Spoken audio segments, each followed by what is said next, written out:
อยากเป็นลูกเคยของแม่เจ้าและอยากเป็นลูกเคยของพ่อเจ้าอยากเป็นลูกเคยของแม่เจ้าและอยากเป็นลูกเคยของพ่อเจ้าอยากเป็นผู้สาวเจ้านั้นเป็นลูกผู้ใดไอเห็นเจ้าในมือนั้นละไอละโคตรสึกใจไอเห็นเจ้าโพสลงเฟซไอเลยเข้าไปกดใจก็ย้อนว่าเจ้าหน้าหักไอเลยอยากทักเจ้าไปทางใดเพราะเจ้าก็ทันมีแฟนขอบอกเลยมันคนจะดีก็เจ้านั้น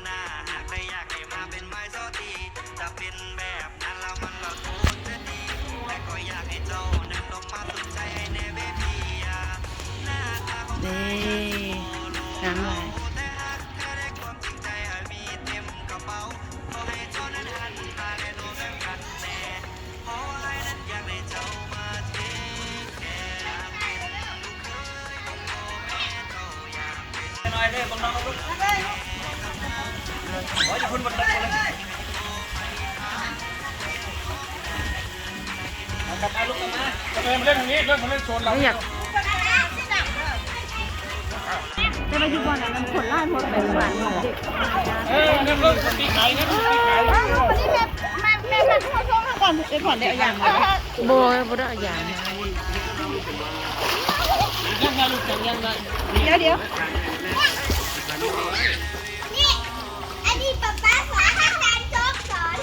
ลูกน้ำ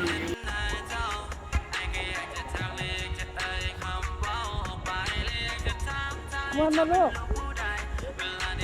คุณน้องนี่ก็เก่งน้องนี่เก่งกันเลยเด้อ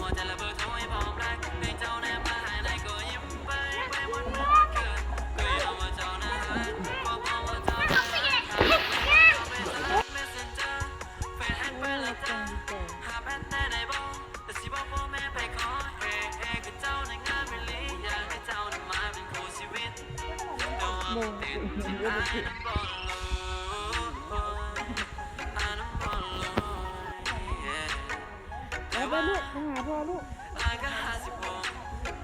มาไอศครีมไปหาพ่อ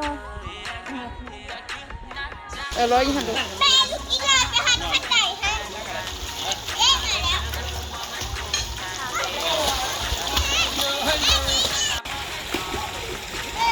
น้ำเลย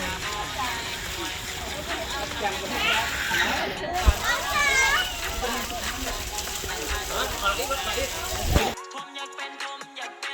กเคยได้ยินบอกว่าผมอยากเป็นลูกเคยก็อยากเป็นลูกเคยนี่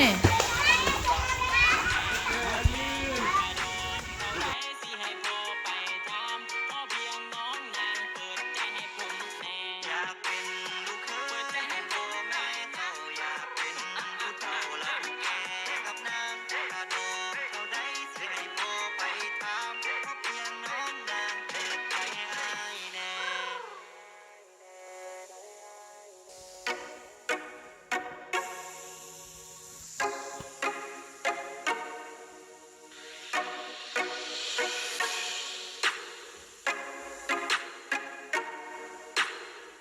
โซฮานานานา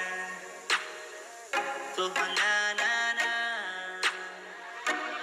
อยากเป็นลูกเคย